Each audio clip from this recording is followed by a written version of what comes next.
And welcome back to some lore building. We're going to do some lore building for locations. Before we start turn 3, I want to make sure that what we're stepping into is a little bit more fleshed out, just to kind of get the vibe that we're going for with the master plane, which is dark and scary, dark fantasy and kind of creepy.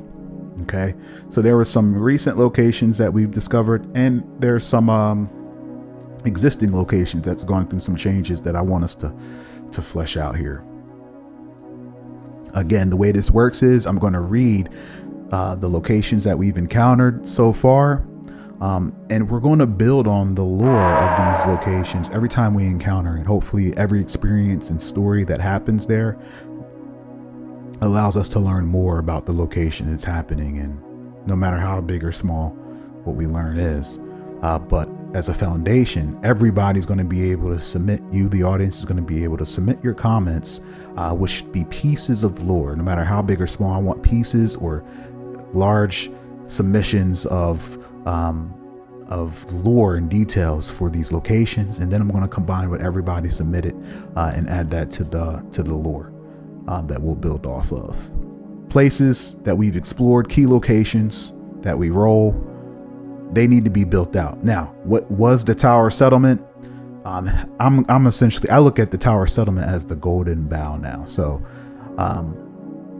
we'll call it the Tower Settlement, but within the Tower Settlement is the Golden Bough.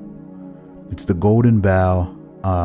This is a newly established tavern in the Tower Settlement, intending to be a safe haven and hub for trade and cooperation. The Golden Bough represents hope and resilience in a world grappling with chaos and uncertainty.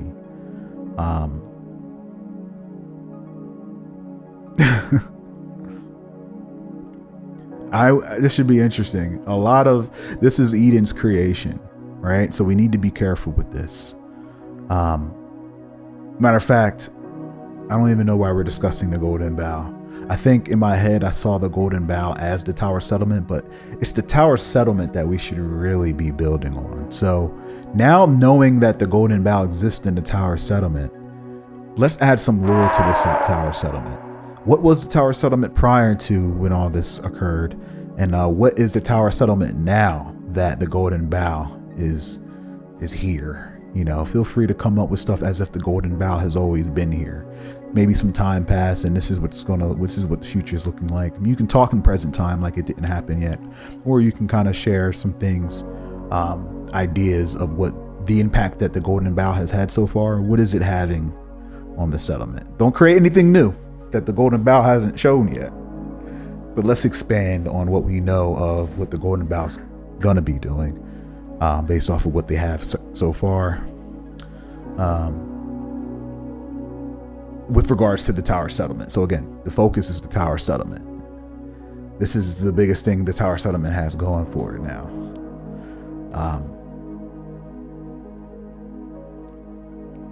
Yeah, anyway. Then we have the House of Tiny Lies, same deal.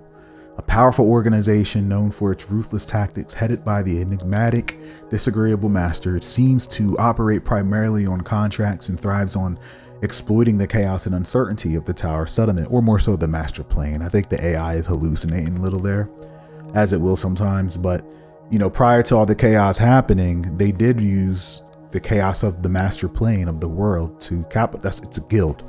It's a guild more so than an organization.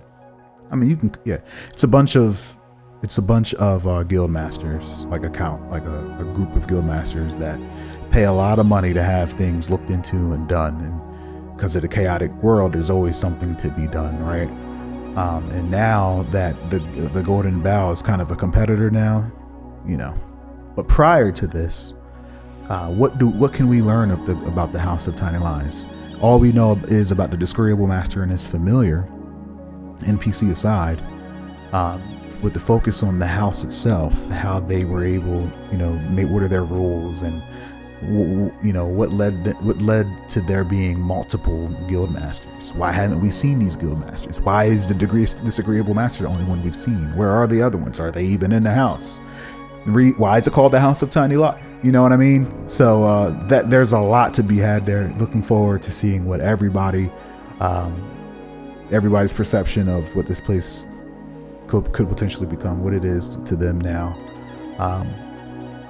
Then we have 7-path tunnels. 7-path tunnels, a network of dangerous tunnels filled with deadly traps and monstrous manifestations, replacing the former corpse quarry. Because in the past, before the artist's magic, there was a place called the corpse quarry, which is very similar when you think about it, albeit maybe a little bit more grim because it was like it's inside the skeleton remains of a manifestation. But in this place is a mystery filled with peril. So there is promise of treasure, as we learned with Nazareth in there. That was only one chamber he encountered. There were 2 scrolls sitting there, one of them fake. There were 2 scrolls sitting. That's one chamber. There were so many other ways he could have went. It's filled. You're going to be told there's going to be a lot more treasure there, but also it's filled with death. There's a lot of weird stuff in there. There's traps. There's obstacles. It's dangerous, and I wouldn't recommend any character going in there who doesn't have like agility, reflex, strength, and so on and so forth. But the 7-path tunnels, why is it like that? What is it about this place? Without spoiling anything, more lean into like rumors about this place. You know what I mean? So when people do encounter stuff, it becomes solidified. And then we have the verdant canopies, the neighbor of the verdant easts, denser forest and high enough trees where they were able to build houses in. But the verdant canopies is a lush, like I said, forest towering with trees and dwellings built into the canopies, inhabited by a hostile tribe that rides large green manifestations. That's what we've seen. And I'm still going to say they reside there because maybe that wasn't all of them. When you go into these locations, it's like you're in a pocket portion of the location. A location can be big and could be small. So that you just think of, there's so many other parts of the canopies that there could be. Anyway, it's a place of natural beauty, but also of primal danger and territorialism.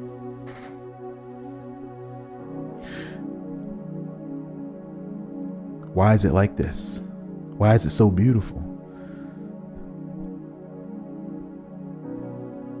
What's its relation to the verdant easts? While you're at it, add some lore for the verdant easts and why it's different to the verdant canopies. The verdant easts is filled with a bunch of melon trees with toxic bark, which was utilized by these wild folk. But why don't they live there? Because of the toxic bark? Is there toxic bark in the not in the canopies, but only in the easts? What's in the east that makes them toxic? So between the verdant canopies and the verdant easts, let's build both of those out. But make sure you state clearly which one you're referring to when you're dropping lore. And then we have the ancient tombs. The ancient tombs. The tomb of the snake, or the tomb of the serpent, or I forget what we're calling it. But let's come up with a name. Let's come up with a couple. As for all of these, what are we gonna call this place? Why is the serpentine gin there? We saw what was built inside of there. It's been there for a while, or not, or maybe not. Because remember, stuff seems to flip-flop and change. The ancient tomb of the snake was a desolate and forgotten tomb, its entrance concealed by shadows and decay. Despite its dilapidated state, it exudes a mysterious allure that draws travelers to it. Inside, it's a labyrinth of corridors and chambers, guarded by spectral entities. What is it about the tomb? Why remember the serpentine djinn survived. Maybe it was close by and survived the chaotic magic and was not changed. It's left over from, it didn't change into anything. Did the tomb manifest? It symbolizing it's the serpentine's djinn existence. Maybe you don't know. It's confusing. But if that's tracking with you and you know what I mean, let's build on that. Why did this tomb manifest? Why is the serpentine gin? How did it get trapped there? Rumors. We don't know. We can still learn. What is this? What else? This place, why, let's talk about the architecture of the tomb. What else is in there? Are there actual snakes in there, or is the snake referring to these reptilian spirits? Why are they spirits? Were they once real? Were they always, incorporeal?